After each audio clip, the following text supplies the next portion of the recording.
Mrefu sana zaidi ya miaka 7. By the way, mimi naitwa Maximizer. Maximizer ni producer, nilifanya vitu vingi sana. Maximizer ni producer East African Central, nikizungumzia East African Central, Kiswahili Afrika Mashariki na Kati. Ni producer ambaye nishafanya hit nyingi sana Tanzania, Uganda, Kenya na Congo. East African Central, Afrika Mashariki na Kati. Ndio niko hapa sasa hivi, nimerudi Tanzania na pia nilirudi Tanzania niko na vitu vingi sana nitakuwa niseme, lakini sasa kutokana tunafanya interview tuwezi kuweza kuvisema. Niambie bro, karibu sana nyumbani. Hapa ndio jikoni kwetu hapa. Naona palipendeza sana. Nashukuru Mwenyezi Mungu. Mziki yako imewaka kidogo. Amen. Lakini tuzungumzie hapa kwenye muziki. Kwa sababu wewe ni producer ambaye sasa hivi utakuwa unaelewa sana upana wa muziki hasa kibiashara. Kabisa. Kenya, Uganda, Tanzania. Vipi kibiashara sana? Unazungumziaje muziki wa Kenya na Tanzania na Uganda? Tukizungumzia biashara, muziki ni biashara. Kabla hata sijaenda Kenya, sijasafiri sehemu nyingine pia. Ukiacha tu Kenya, nicha safari nchi tofauti. Shaenda German, shaenda Paris. But tukizungumzia muziki ni biashara since day one. But sasa hivi unafanyika kama biashara. Kivipi? Sasa hivi muziki umegrow, yani umekuwa. Nikizungumzia kugrow, mtu anajua Kiingereza anaweza kanielewa kwamba muziki umekuwa. Muziki uko na matawi zamani, kulikuwa hakuna YouTube. Wakati mimi naanza muziki sasa. Naanza muziki hakukuwa na YouTube. Okay.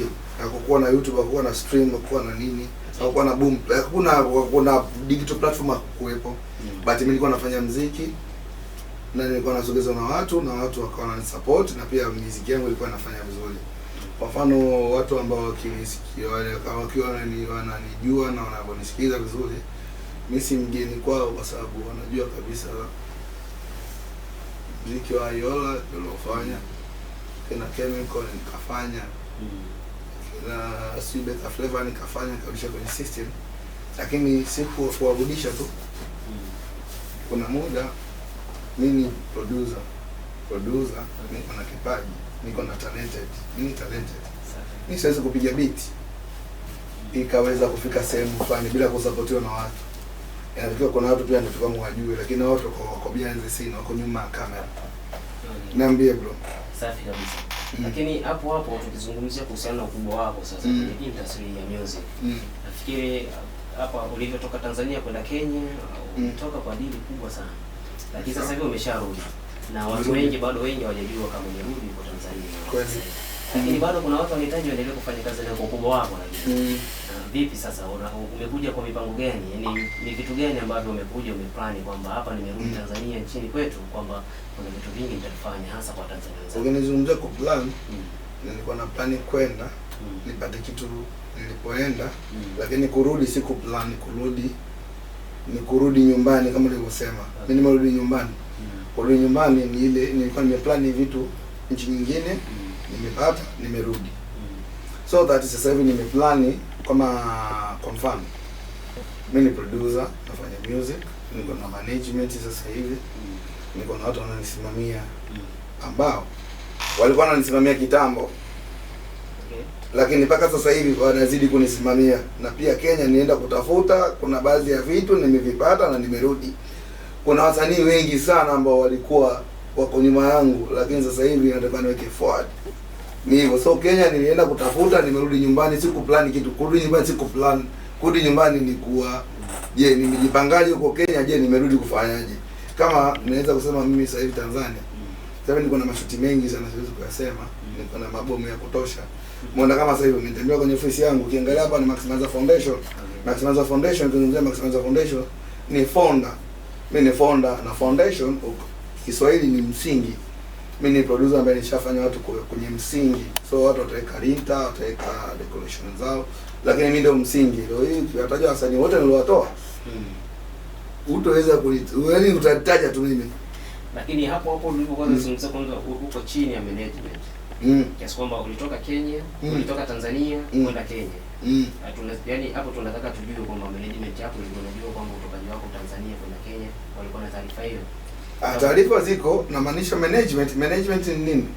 Kumanage mtu lazima ni kumanage mtu, ana kumanage. Mimi niko na managewa as yaani ukiacha tu kusafiri, mimi niko na managewa kuanzia okay Max tunataka tufanyeje ili madi muziki wako uende mbele. Hata mimi nimesafiri nikienda Kenya, kuna watu walikuwa wanajua niko Kenya. Lakini kwenye kurudi pia watu wananimanage. Kuni manage ni ile kuwa kuna muda producer hawezi kusema eti leo hii atafanya audio, atamsikiza msanii, ama producer atafanya media tour, ama atafanya show. So lazima tuwe na management nzuri zaidi. Na pia kitu kingine labda niwafurahishe kabisa kwenye Watanzania. Sasa hivi mimi nimejipanga jamani. Nimejipanga na tumejipanga. Nimejipanga na maanisha mpaka kurudi. Niko na management iko sahihi. Tuseme 2026 mambo yatakuwa mengi sana. Ukiacha 2026 tangu 2015 niko na management iko sahihi. Mpaka sasa hivi tunaenda kusonga tu. Naongea Kikenya sasa hivi. Kusonga ni kusonga tu, deadly. Na pia kwenye watu wa kunyuma naweza kuwataja kuna kitu kinaitwa, kuna manager anaitwa Lawize. Manager Lawize watu wengi wanamjua.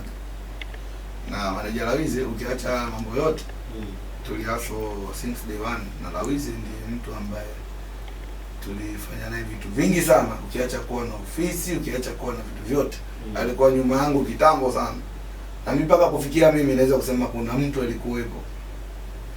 Na maanisha mtakuja kumjua tu baadaye. Na sasa hivi mimi najiita Great Touch.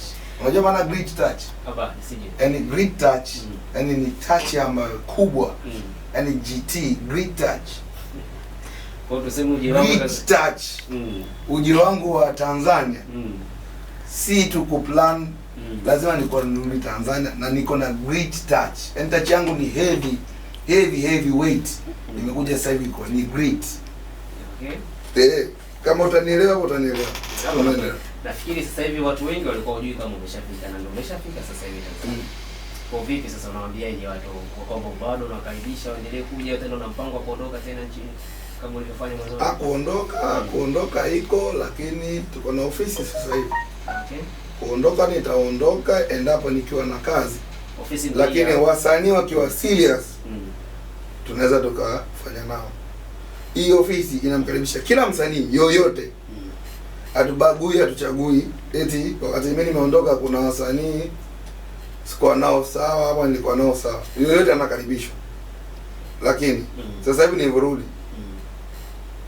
muda wote, kwa mfano msanii wa Kenya akiwa yuko serious, nitasafiri na management yangu. Taenda msanii wa Uganda akiwa sawa. Mimi ni producer East African Central. Mimi ni mtu wa huduma. Natoa huduma kokote. Siangalii mtu ana mapepo, ana majini, ana nini. Mimi naenda kutoa mapepo kokote, ndafanya kokote hiyo kitu. Tuseme kwa utendaji kwa kazi na tumesharudi na unasema kwamba mambo mengi sana utafanya. Vipi hebu tuzungumzie kidogo hii Maximizer Foundation. Nazungumzia Maximizer Foundation, nazungumzia kuna kitu kinaitwa Great Touch. Unajua maana Great Touch? Yaani touch kubwa. Na ikichanganya na Maximizer Foundation iko na msingi na iko na maono makubwa, yani heavy touch. So kuna kitu unaweza kukielewa. Sasa iko hivi, Maximizer Foundation ni msingi wa wasanii, ama msanii anaweza kutoka from one place to another. Sisi tunaweza tukafanya kitu watu mwingine pia wakamuona. Hapo tukiwa na Great Touch. Sitoweza kuwa Maximizer Foundation ikawa na msingi alafu sina Great Touch. Sio leo Kiingereza hapa ni siko na touch ambayo kubwa. Great inamaanisha kuna good. Great ni good imepitiliza, ni Great Touch GT. So that lazima tuchanganye hapo ndio ni msanii awe afike huko. Sasa iko hivyo. Jibu lako nimelijibu hivyo. Na pia kitu kingine cha msingi, sisi tuko kama hapo ofisi tuko, tujaribu tusiwaangalie wasanii wengi. Tujaribu kutubezi na wasanii tofauti ambao wachache tu kidogo, kwa sababu moja naweza kusema hivyo. Mimi Maximizer niko na experience. Hii ni point naweza nikaongea. Mimi ukinizungumzia mimi Maximizer ni msanii ambaye nishafanya watu wengi sana wakawa wakubwa. Lakini wasanii hawana heshima. Heshima ni nini? Discipline. Sasa hivi ukitaka kuwa msanii kwa muhimu na kuwa na maendeleo, lazima uwe na heshima. Heshima ni nini? Heshima si kumpatia mtu milioni 200. heshima ni kumwelewa mtu na kuishi naye. Kuishi naye si kukaa naye, ni kuwa unazungumzia mazingira yake yoyote.